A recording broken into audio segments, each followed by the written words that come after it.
Donc, je m'appelle Michel Moirand, je suis un jeune auteur, contrairement à ce que mes tempes grisonnantes veulent bien indiquer. J'ai commencé à écrire très tard, à 70 ans, en fin de vie active, si je peux m'exprimer ainsi. Alors, j'ai écrit 4 livres, j'ai écrit de la poésie, j'ai écrit une autobiographie, j'ai écrit un récit de faits vécus en Périgord, fin du 19e siècle, 20e siècle. Et puis là, je suis en train d'écrire une trilogie sur de la pure fiction et le tome 1 est sorti en début d'année, le tome 2 va sortir le 9 décembre. Alors d'abord l'autobiographie. Pourquoi une autobiographie en définitive? C'est pas pour raconter sa vie, c'est pour laisser une trace. Parce que mes petits-enfants, dont mon petit-fils qui est un littéraire, m'a dit « Papy, tu parles mais on va oublier. Ça serait bien d'écrire. » Et donc je me suis mis à écrire ma vie. Donc d'un gamin qui est né en Limousin, qui a connu une enfance modeste, dans un milieu modeste, et qui s'est engagé très tôt dans la vie sociale. Et ensuite, il s'est engagé dans la vie culturelle, dans la vie sportive, dans la vie syndicale, dans la vie politique. J'étais maire de Périgueux, j'étais vice-président de la région Aquitaine.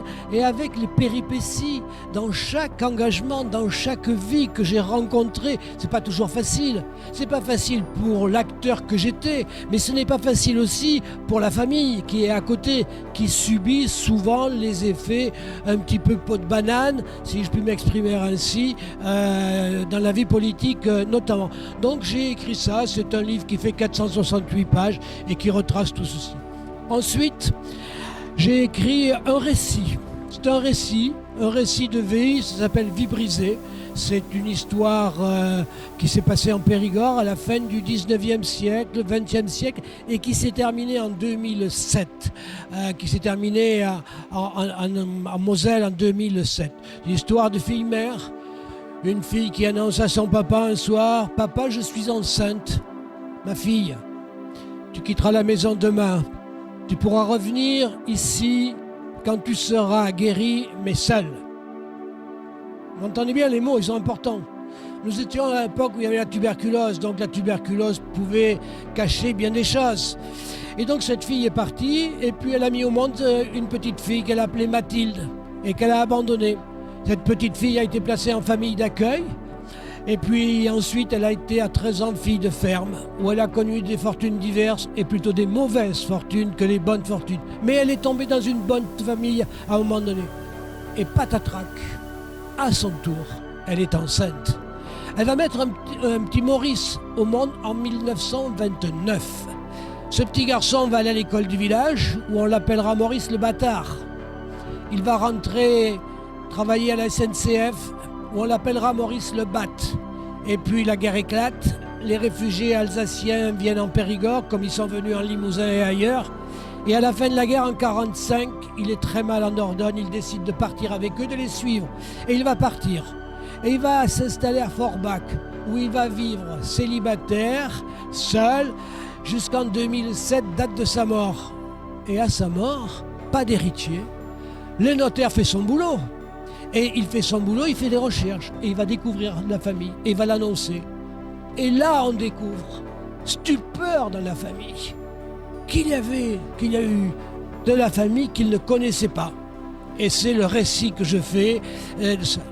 Ensuite, une trilogie, le tome 1 d'une trilogie. Alors, une trilogie, évidemment 3 tomes, c'est l'histoire de 2 gamins qui n'auraient pas dû se rencontrer, mais ils ont une passion commune, la moto. Et ils vont apprendre ensemble dans le même lycée technique le métier de mécanicien moto. Donc là, une passion folle, une amitié extraordinaire va naître entre ces 2 garçons. Il y en a un fils unique dans une famille très aisée, le papa est chef d'entreprise, la maman est médecin, et l'autre il est dans une famille beaucoup plus modeste. Fin des études, celui qui est dans la famille modeste va travailler dans un garage mécanicien moto.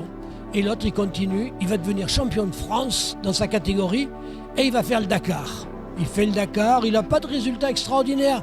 Et puis il va rester 15 jours à Santiago du Chili, ville d'arrivée du Dakar cette année-là. Et donc il reste là, il fait des connaissances, il va en boîte, etc. Il a 20 ans, 21 ans, il fait des connaissances. Et quand il repart, au moment de repartir, il y a une dame qui lui dit j'ai de la famille à Limoges, pourrais-tu remettre un paquet à un membre de ma famille? Mais avec plaisir. Et il repart avec un petit paquet bien enveloppé, etc. Ce n'était pas du sucre en poudre, si vous voyez ce que je veux dire. Et donc, il va transporter ça, et puis à un moment donné, quelqu'un qui va venir à la porte sonner, et c'est la police judiciaire. Et il va découvrir ce qu'il a fait, la bêtise qu'il a faite. Donc là, il ne supporte pas ça, il dit je ne peux pas faire un affront tel à ma famille. Il va écrire une lettre de revoir à ses parents. Et dans la dernière phrase de la lettre, dernière phrase extrêmement importante, il écrit « Je vous demande de faire pour Pierre ce que vous auriez fait pour moi. » Au revoir.